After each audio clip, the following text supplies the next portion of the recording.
The Galactic Council chamber hummed with the soft vibrations of 1,000 different breathing patterns. Representatives from across the known galaxy sat in their designated atmospheric pods, each one carefully maintained to support their unique biological needs.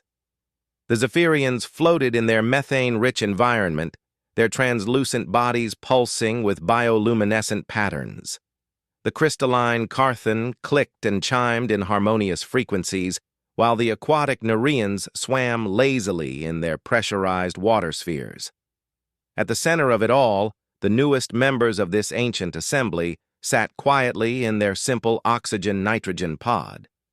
The humans looked almost primitive compared to the technological marvels surrounding them.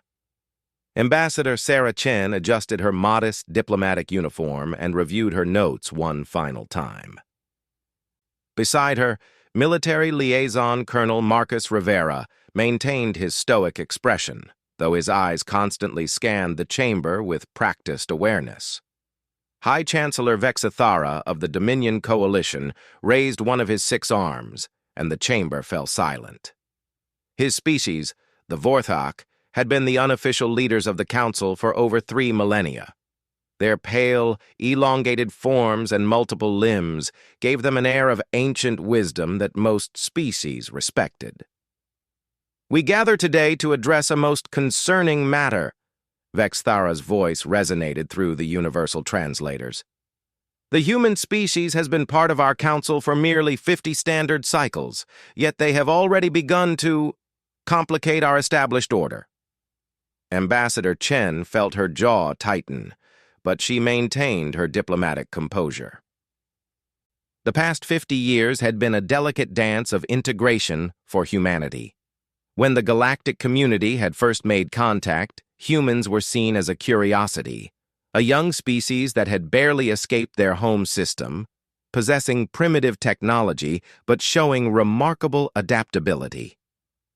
"The humans have established colonies on 17 worlds," continued Chancellor Vexithara, his 4 eyes focusing on the human delegation. "This rate of expansion is unprecedented and frankly disturbing to many of our member species." Representative Theiss of the Serpentine Collective hissed her agreement. "They reproduce too quickly and consume resources at an alarming rate. Their very presence destabilizes the careful balance we have maintained." Colonel Rivera's hand unconsciously moved toward where his sidearm would normally rest. But Council protocols prohibited weapons. Ambassador Chen placed a gentle hand on his arm, a subtle reminder to maintain control. "Furthermore," Vexithara's voice grew colder, "recent reports from the frontier worlds suggest that humans have been interfering in local conflicts. This directly violates the Council's non-interference doctrine." The accusation hung in the air like a toxic cloud. Ambassador Chen stood slowly, her movements deliberate and calm despite the racing of her heart. "Honored Chancellor, if I may respond to these allegations?" The Chancellor's primary eyes narrowed. "You may speak, but know that the Council grows weary of human excuses." "The worlds in question were being attacked by the Ravager swarms," Chen began, her voice steady. "The local populations sent distress signals across all frequencies. According to galactic law, any species may respond to direct requests for aid." A chittering laugh came from the insectoid hive queen Zrithka. "The humans misunderstand. The Ravagers are a natural phenomenon, like a forest fire or a solar flare. They serve a purpose in the galactic ecosystem. Weaker species that cannot defend themselves are meant to be consumed. This is the natural order." Colonel Rivera stood abruptly, his chair scraping against the floor. The sound seemed to echo in the vast chamber, drawing attention to his imposing figure. "Natural order?" His voice carried a barely contained edge that made several representatives shift uncomfortably in their pods. "Colonel Rivera?" Ambassador Chen warned quietly.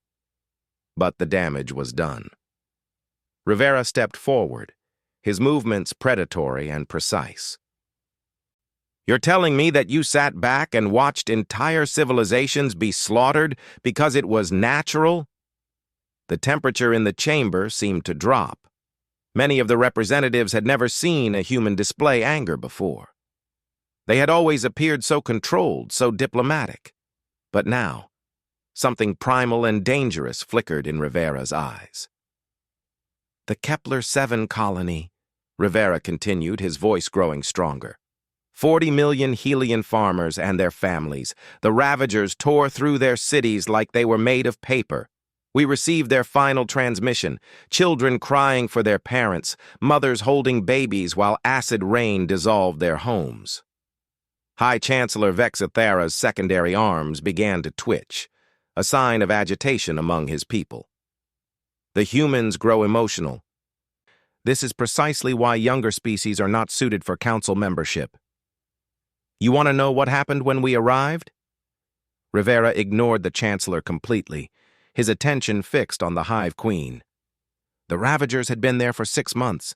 They weren't just killing, they were playing, hunting the survivors for sport, keeping some alive in pods to harvest their fear. Several representatives made sounds of discomfort. The aquatic Nerean's water began to churn more rapidly. We found 3,000 Helian children in those pods. Rivera's voice never rose, but it carried the weight of absolute conviction. Some had been there for weeks. They told us how the Ravagers would show them recordings of their parents' deaths before feeding. Ambassador Chen stood and moved toward her colleague, recognizing the signs. Rivera's breathing had changed. His pupils dilated. Every human military officer was trained to recognize and control what their psychologists called predator mode activation. It was a state that had served humanity well during their violent evolutionary history, but it was dangerous in diplomatic settings. The Ravagers made one mistake, Rivera continued, and now his smile was sharp and cold. They assumed we were like you. They assumed we would follow the rules, respect the natural order, file a complaint with the proper authorities. The Hive Queen's mandibles clicked nervously. The humans should have reported to the sector command. There are protocols. Protocols? Rivera's laugh was harsh. We spent 3 days hunting every single Ravager on that world, not fighting them in honorable combat, hunting them, like the animals they chose to be. The chamber was completely silent now. Even the various atmospheric systems seemed to have muted their humming. We didn't just kill them. Rivera's voice dropped to barely above a whisper, but every word carried clearly through the chamber. We made them afraid. For the first time in their evolutionary history, the Ravagers experienced what it felt like to be prey. High Chancellor Vexithera's voice trembled slightly. This is exactly the barbaric behavior that proves humans are unfit for civilized society. You glory in violence like savage beasts. Rivera turned his full attention to the Chancellor, and the ancient being actually recoiled. You're right. We are savage beasts. Every single one of us carries the genetic memory of 10 million years of evolution on a world that tried to kill us every single day. We survived ice ages, volcanic winters, plagues, famines, and wars that lasted centuries. Ambassador Chen moved closer to Rivera, but she didn't try to stop him. Something told her that this moment had been inevitable since humanity's first contact with the galactic community. But here's what you don't understand, Rivera continued. We didn't become the apex predator of our world by being mindlessly violent. We became apex predators by being smart enough to choose when to be violent, by being controlled enough to be precise, by being caring enough to be absolutely ruthless in defense of those who cannot defend themselves. The colonel's hand moved to a small device on his belt. Several representatives tensed, but it was only a data pad. He activated a holographic display that showed a star chart. 14 Ravager nest worlds, he said matter-of-factly. We found them all. Every spawning ground, every queen ship, every mobile hive they had hidden in dark space. The implications hit the chamber like a shockwave. The Ravagers had been a galactic plague for over 2,000 years. They had consumed dozens of civilizations, and the Council had simply accepted it as an unchangeable fact of galactic life. "Impossible," whispered Representative Theiss. "The Ravagers have no centralized command structure. They cannot be tracked or predicted." Rivera's smile was cold and professional. "They can if you understand pack hunting, if you recognize the behavioral patterns of social predators, if you think like a human." He manipulated the display, showing the Council tactical recordings from various battles. The footage was efficient, brutal, and absolutely terrifying. Human ships moved in coordinated patterns that seemed almost organic. They struck at precise points with overwhelming force, then vanished before the Ravagers could mount an effective response. "We studied them," Rivera explained as the footage continued.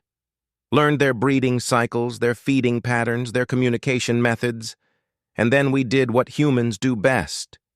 He paused the recording on an image of a massive Ravager queen ship drifting dead in space, its hull carved open with surgical precision.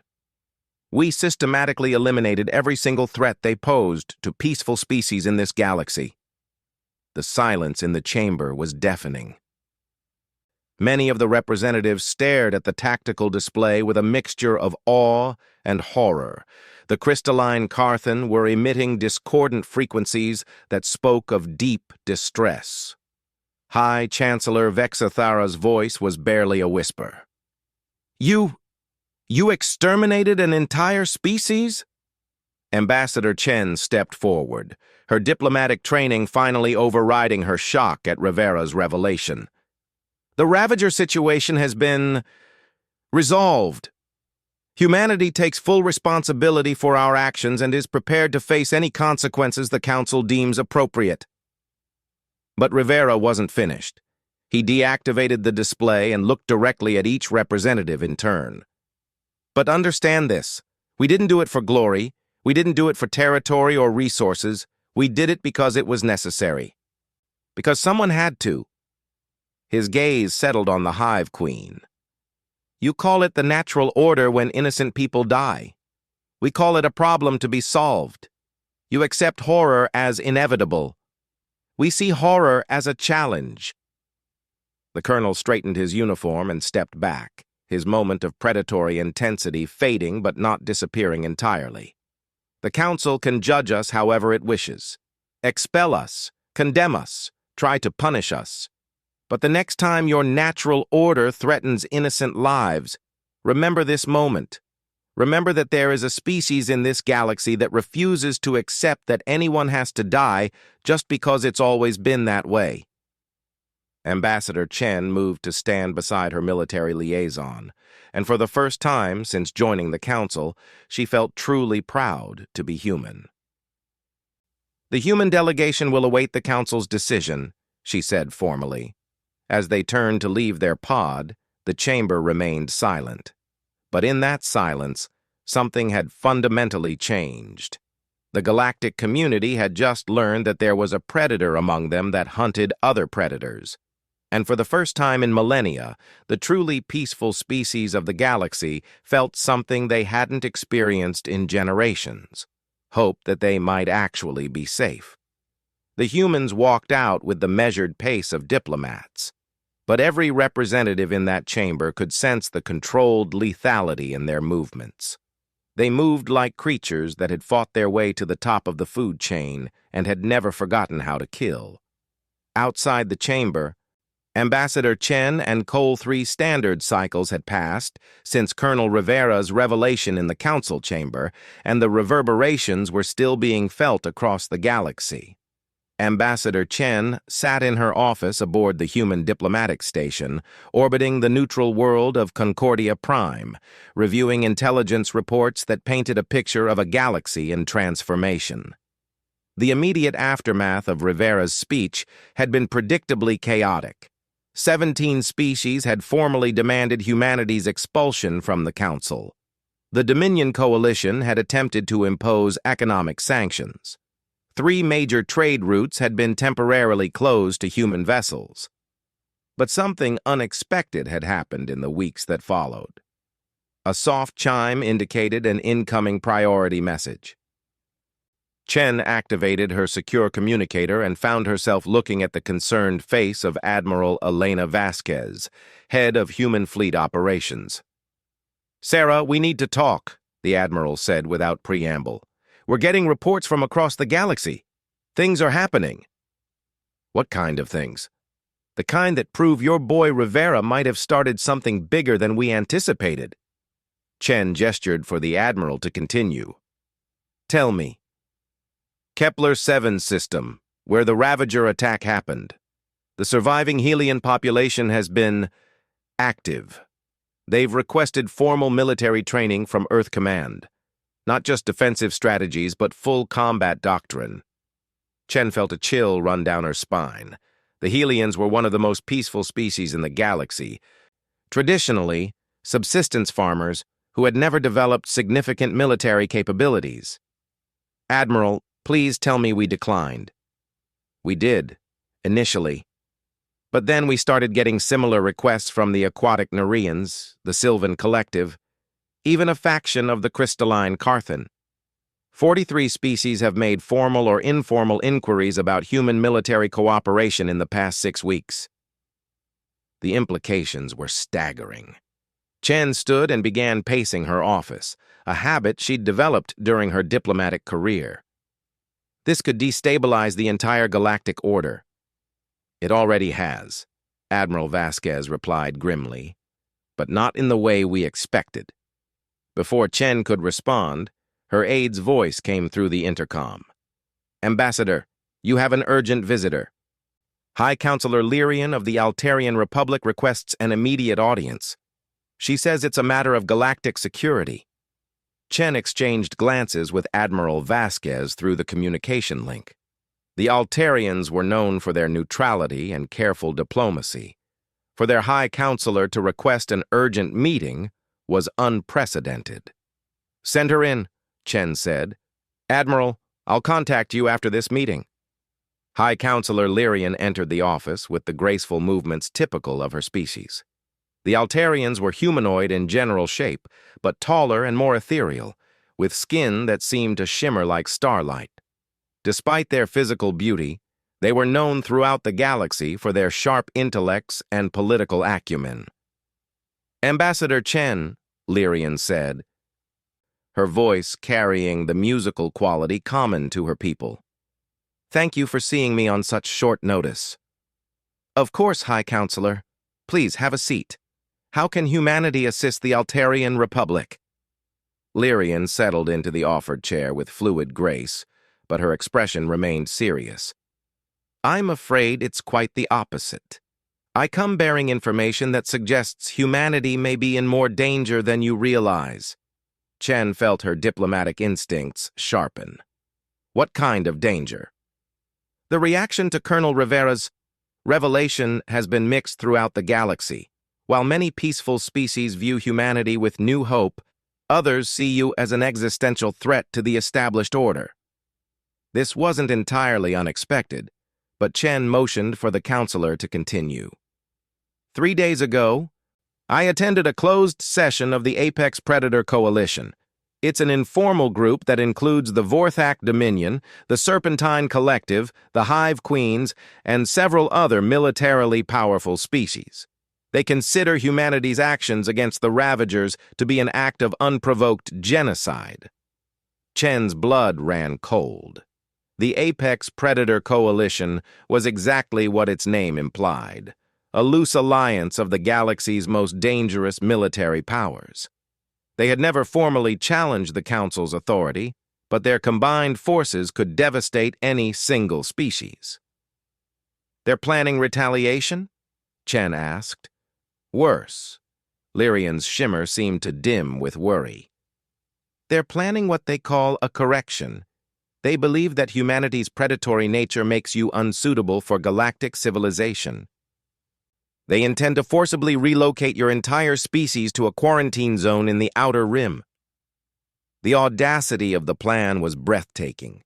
Chen tried to process the implications while maintaining her diplomatic composure. Do they have the military capability to enforce such an action? Combined? Yes. The coalition commands over 40,000 capital ships and 3 million support vessels. But that's not the most concerning part. Chen waited for the other shoe to drop. They believe this will be a quick surgical operation because they assume humans will surrender rather than face total annihilation. They've studied your history and concluded that your species is ultimately rational and will choose survival over resistance.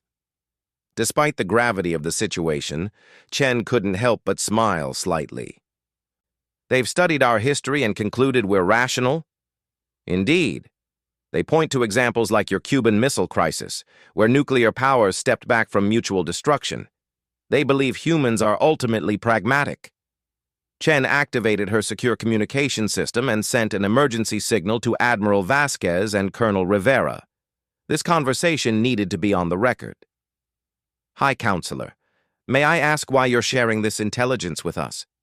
The Altarian Republic has remained neutral in galactic conflicts for over a millennium. Lyrian's expression grew sad. Because we remember what it was like before the Ravagers were stopped. My grandmother lived through the assault on our outer colonies 2 centuries ago. 15 billion Altarians died in that attack, and the Council expressed their condolences and moved on. We've lived with that fear for generations. She stood and moved to the window overlooking Concordia Prime. When Colonel Rivera announced the elimination of the Ravager threat, my people celebrated for the first time in 200 years. Our children could finally look at the stars with wonder instead of fear. The office door chimed, and Admiral Vasquez and Colonel Rivera entered together. Rivera looked exactly as he had 3 years ago, controlled, alert, and quietly dangerous. But now Chen could see something else in his eyes. He was calculating, analyzing threats with the cold precision of an apex predator. High Counselor, Chen said, I'd like you to repeat what you've just told me for Admiral Vasquez and Colonel Rivera. Lyrian quickly summarized the coalition's plans. As she spoke, Chen watched Rivera's expression grow increasingly cold. By the time she finished, the temperature in the room seemed to have dropped several degrees. 40,000 capital ships, Rivera said quietly. That's a significant force. Admiral Vasquez nodded grimly. More than significant. It's overwhelming. Even with our technological advantages, human space forces number less than 8,000 capital ships. They assume we'll surrender, Rivera continued, as if the Admiral hadn't spoken. Interesting assumption. Chen recognized the tone. It was the same voice Rivera had used in the council chamber just before he'd revealed the fate of the Ravagers. Colonel, what are you thinking? Rivera moved to Chen's tactical display and called up a holographic map of the galaxy. They're making the same mistake the Ravagers made. They're thinking like traditional predators. His fingers danced over the control interface, highlighting various systems throughout the galaxy. Traditional predators rely on overwhelming force. They mass their armies, choose a battlefield, and defeat their enemies through superior numbers or individual power. Red dots began appearing on the map, marking the location of coalition fleet staging areas, supply depots, and command centers. But humans aren't traditional predators, Rivera continued. We're pack hunters. We use intelligence, coordination, and precision strikes against vulnerable targets. Admiral Vasquez stepped closer to the display. Marcus, you're not suggesting we launch a preemptive strike against the entire coalition? No, Rivera's smile was sharp and cold. I'm suggesting we do what humans do best. We change the rules of the game. He manipulated the display to show detailed intelligence on each of the coalition species. The Vorthak Dominion controls the coalition through their ancient authority, but they're physically weak. The Serpentine Collective provides the tactical planning, but they're slow to adapt. The Hive Queens supply the numbers, but they're vulnerable to command disruption. Chen watched as Rivera's analysis unfolded on the display. Despite her diplomatic training, she found herself fascinated by his strategic mind. This was predator mode in its purest form, not mindless violence, but calculated, intelligent aggression.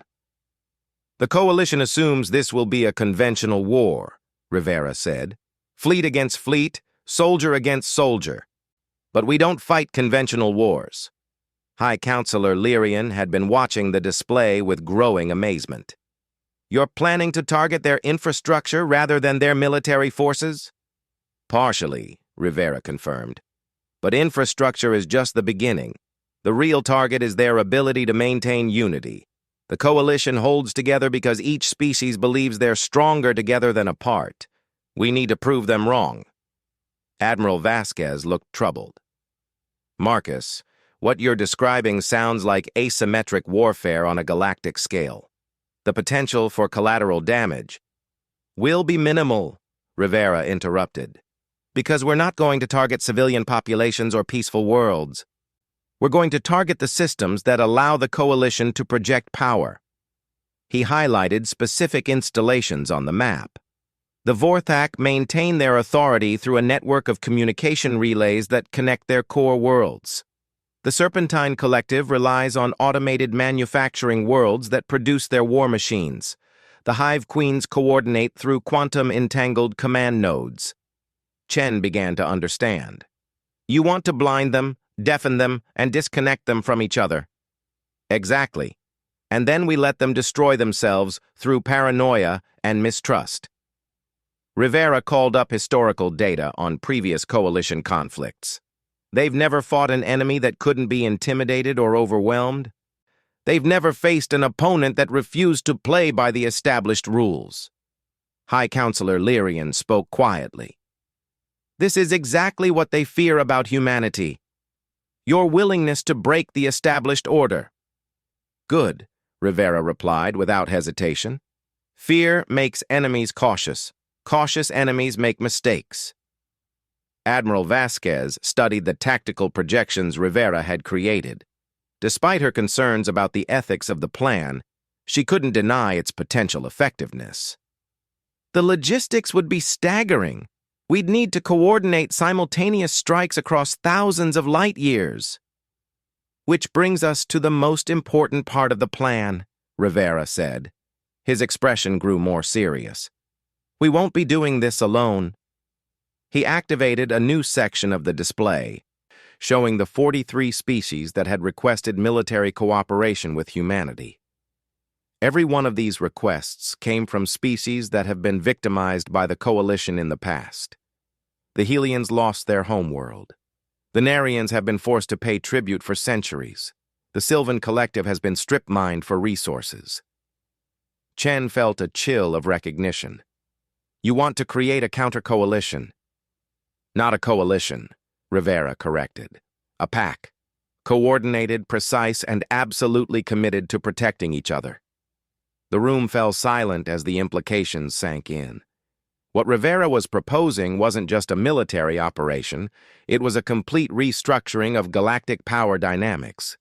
High Counselor Lyrian spoke first. "The OWL 6 months later, the galaxy would remember this day as the moment when the old order died and something entirely new was born from its ashes." Admiral Vasquez stood on the bridge of the UES Predator's Dawn, watching the tactical display with the cold satisfaction of a hunter who had successfully cornered her prey. Around her, the bridge crew worked with the efficient precision that had become humanity's signature in space combat. But they weren't alone. Floating beside the human dreadnought was the living vessel's Song of Deep Waters, a massive Nerian bioship that pulsed with bioluminescent communication patterns. To port hung the geometric perfection of the Carthan crystal fortress Harmony of Purpose, its faceted surface refracting starlight into brilliant rainbows. Dozens of other ships from 27 different species maintained perfect formation, their various designs creating a fleet unlike anything the galaxy had ever seen. "Admiral," called out Lieutenant Commander Park from the communications station, We're receiving confirmation signals from all pack leaders. Operation Apex Hunt is ready to commence. Vasquez nodded and activated the fleet-wide communication system. Her words would be transmitted simultaneously to strike teams positioned throughout Coalition space, each target carefully selected and meticulously planned. Pack leaders, this is Alpha. The Coalition fleet is moving toward the Sol system as predicted. Their scouts report only token resistance. They believe humanity will surrender when faced with overwhelming force. She paused, allowing herself a moment of grim satisfaction. They're about to learn why that assumption is fatal. Execute Apex Hunt. Show them what happens when predators hunt in coordination. Light years away in the Vorthak core system of Threnox Prime, Captain Sarah Kim of the UES Shadow Strike materialized her stealth frigate just long enough to deploy a spread of quantum disruption torpedoes. The ancient communication relays that had maintained Dominion authority for millennia vanished in brilliant flashes of controlled fusion. In the same instant, similar strikes occurred across 17 Vorthak systems, severing the neural network that held their empire together. The Serpentine Collective's automated manufacturing world of Nexus 7 had been churning out war machines for the Coalition buildup when the Sylvan Collective's ships emerged from the system's asteroid belt. The plant-based vessels moved like living things, their biomechanical hulls adapting to the Serpentine defenses in real time. But what made the attack devastating wasn't the alien nature of the Sylvan ships. It was the human tactical doctrine they employed. Captain Thorvald of the Sylvan vessel Growing Storm had spent 6 months training with human military advisors. His ship didn't simply attack the manufacturing facilities, it targeted the quantum foundries that created the specialized materials needed for Serpentine technology. Without those foundries, the Collective's entire military-industrial complex would collapse within weeks. In the Hive Queen's central command system, the crystalline Carthan demonstrated why their geometric perfection wasn't merely aesthetic. Their ships moved in mathematical formations that confused the insectoid defenders, appearing to follow one pattern while actually executing another. When the Carthan opened fire, their weapons struck with the precision of surgical instruments, severing the quantum entanglement nodes that allowed the Hive Queens to coordinate their swarms across interstellar distances.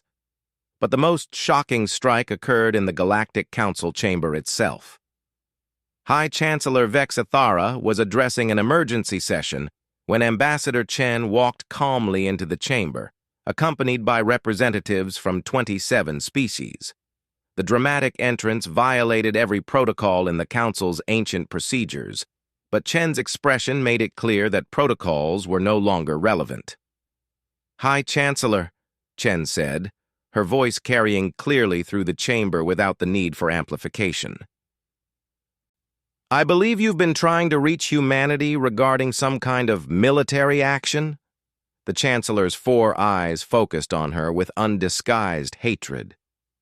"The Coalition fleets are already en route to your systems, human. Your surrender will be accepted if offered immediately." Chen smiled, and several representatives noticed that her expression carried an unsettling resemblance to Colonel Rivera's predatory grin. "I'm afraid there's been a misunderstanding, Chancellor. You see, we're not the ones who need to surrender." She activated a holographic display that showed the galaxy-wide tactical situation. Red indicators across Coalition space showed the systematic destruction of their infrastructure. Green indicators showed the positions of the new Pack Alliance fleets, already moving to secure abandoned Coalition territories. "Your communication networks are down," Chen continued conversationally. "Your manufacturing capacity is eliminated, your command and control systems are offline, and your fleets are currently trapped between human space and Pack Alliance territories with no way to coordinate or resupply." The chamber erupted in chaos as representatives from various species shouted questions and demands. But Chen's voice cut through the noise with commanding authority. "The old galactic order is finished. The age of accepting horror as inevitable is over. From this day forward, any species that preys upon the innocent will face the coordinated response of those who refuse to be prey. High Chancellor Vexthara's secondary arms were trembling with rage. You cannot restructure galactic civilization through violence. The Council will never recognize— The Council is disbanded, Chen interrupted. As of today, the Galactic Protection Alliance replaces all previous governing structures. Membership is open to any species that agrees to 3 simple principles: protect the innocent, hunt the predators, and never again accept that anyone has to suffer because it's always been that way. Representative Theiss of the Serpentine Collective hissed her fury. This is barbarism! You've destroyed the work of millennia! Colonel Rivera's voice came from the chamber entrance, and the tone made every representative freeze. We've destroyed a system that allowed innocent people to die for the convenience of the powerful. If that's barbarism, then we're proud to be barbarians. He walked into the chamber with the fluid movements of an apex predator. But he wasn't alone. Behind him came warriors from 24 species, all moving with the same controlled lethality. The Helian delegation wore combat armor for the first time in their species' recorded history. Nerian shock troops flowed like liquid metal. Sylvan warriors stood like ancient trees that had learned to hunt. The coalition fleets have been given a choice, Rivera continued. Surrender and submit to war crimes tribunals for their past actions, or face the consequences of challenging a pack that has learned to hunt together. The tactical display updated to show the coalition fleet's positions. They were scattered, confused, and completely surrounded by alliance forces that moved with perfect coordination. High Chancellor Vexthara made one final attempt at authority. The ancient treaties were written by predators to protect predators, Chen said. We've written new ones. She gestured, and the display changed to show a document that would become known as the Apex Accords. The language was simple, direct, and absolutely uncompromising in its commitment to protecting peaceful species from aggressive ones. Any species may join the alliance by accepting these accords, Chen explained. Those who refuse will be left alone, provided they don't threaten others. Those who prey upon the innocent will be hunted. The chamber fell silent as the implications became clear. This wasn't a conquest or an empire. It was something entirely new, a galactic government based on the principle that predators existed to hunt other predators, not to dominate the peaceful. Admiral Vasquez's voice came through the communication system from the fleet engagement zones.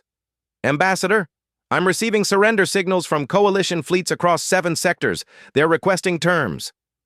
Chen looked directly at High Chancellor Vexthara. The terms are simple. Stand trial for crimes against peaceful species, accept alliance monitoring of your military activities, and contribute to a fund for rebuilding the worlds you've devastated. Or face the consequences. The Chancellor's primary eyes narrowed. And if we refuse? Rivera's smile was cold and professional. Then you'll discover why humanity earned the title of Apex Predator on a world that spent millions of years trying to kill us. The tactical display showed the massive coalition fleet trapped in human space, surrounded by alliance forces. But what made the image truly terrifying was the coordination visible in the alliance movements. 47 different species moving as one organism, each contributing their unique capabilities to a combined whole that was greater than the sum of its parts. This is impossible, whispered Hive Queen Zrithka. Species don't cooperate like this. Biological imperatives drive pack behavior, Rivera corrected. When predators hunt together, they become unstoppable. When prey species learn to fight together, they stop being prey. High Counselor Lyrian of the Altarian Republic stood from her position in the gallery. The Altarian Republic formally recognizes the Galactic Protection Alliance and requests immediate membership. One by one, other representatives stood and made similar declarations. Some did so eagerly, others reluctantly, but all recognized the fundamental shift that had occurred in galactic power structures. Within hours, over 60 species had joined the alliance. The few that abstained were notably either completely isolated or had histories of aggressive expansion. High Chancellor Vexithera sat in his atmospheric pod, his secondary arms still trembling. Around him, the chamber that had once been the center of galactic power was transforming into something unrecognizable. The formal protocols, the ancient hierarchies, the careful balance of predator and prey, all of it was being swept away by creatures that refused to accept the natural order. "This cannot stand," he said quietly to Representative Thess. "The galaxy needs order, structure, hierarchy. These humans and their allies offer only chaos." Rivera's enhanced hearing caught the whispered words, and he approached the Vorthak delegation with measured steps. "Chancellor, we offer something your old order never could." "And what is that, human?" Rivera's expression was utterly serious. "Hope. For the first time in galactic history, peaceful species can look at the stars without fear. Children can play in their gardens without wondering if today will be the day the monsters come. Farmers can tend their crops without calculating whether they have enough weapons to defend their harvest." He gestured toward the tactical display, where the Alliance fleets were already beginning reconstruction efforts on liberated worlds. "We offer a galaxy where the strong protect the weak instead of preying upon them. Where technology advances to heal instead of harm, where the apex predators hunt monsters instead of innocents." The Chancellor's voice was bitter. "You speak of protection, but you've just conquered half the galaxy through violence." "We've liberated half the galaxy from those who would abuse it," Chen corrected, joining the conversation. "There's a difference between violence for protection and violence for domination. Humans learned that difference the hard way during our own history." She activated a new section of the display, showing reconstruction statistics from worlds previously under coalition control. Food production up 300%, medical technology distributed freely, defensive systems installed at no cost, education programs established for all species. "You see conquest," Rivera added. "We see pack expansion. Every species we protect becomes part of our pack.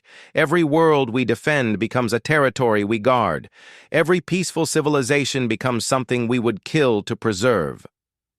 The display updated again, showing communication traffic between Alliance worlds. For the first time in galactic history, species were sharing technology freely, trading based on cooperation rather than exploitation, and coordinating responses to natural disasters and other threats. High Chancellor Vexithara stared at the data, his world view crumbling around him. This is not how galactic civilization works." "No," Chen agreed. "This is how galactic civilization should work, and now it does." As the last coalition holdouts surrendered and the Alliance fleets began their return journeys, something fundamental had changed in the galaxy. The age of accepting horror as inevitable was over. The time of the apex predators had begun. In the months that followed, historians would mark this day as the end of the Second Galactic Age and the beginning of the Third. But for the countless billions of peaceful beings across the galaxy, it was simply the day they stopped being afraid. And in human space, children learned a new lesson in their history classes. Sometimes the most important thing an apex predator can do is teach other predators to fear the consequences of hunting innocents. The galaxy had learned why humanity's predator mode was so dangerous. It wasn't because humans were violent. It was because humans were violent with purpose, intelligent with their aggression, and absolutely committed to the protection of those who could not protect themselves. The pack had grown. The hunt was over. The galaxy was finally safe. Tarian Republic would be honored to join such an alliance. Admiral Vasquez looked at Chen. "Ambassador, this goes far beyond military operations. This is a fundamental shift in human galactic policy." Chen studied the tactical display, weighing the diplomatic implications against the stark reality of the threat they faced. Finally, she nodded. Then we'd better make sure we do it right. Rivera's predatory smile returned, but now it carried something else. Hope. Contact our diplomatic teams on all friendly worlds. Tell them it's time for the prey species to stop being prey. As they began planning humanity's response to the coalition threat, none of them realized that their conversation was being monitored by intelligence services across the galaxy. The Galactic Order was about to discover that human predator mode, once fully activated, was far more dangerous than they had ever imagined. Onel Rivera walked in silence for several minutes before either spoke. "That wasn't exactly part of our prepared statements," Chen said quietly. Rivera nodded, his expression thoughtful. "No, it wasn't. But maybe it was time they knew." "Knew what?" Rivera stopped and looked back toward the council chamber. "That we're not here to play by their rules.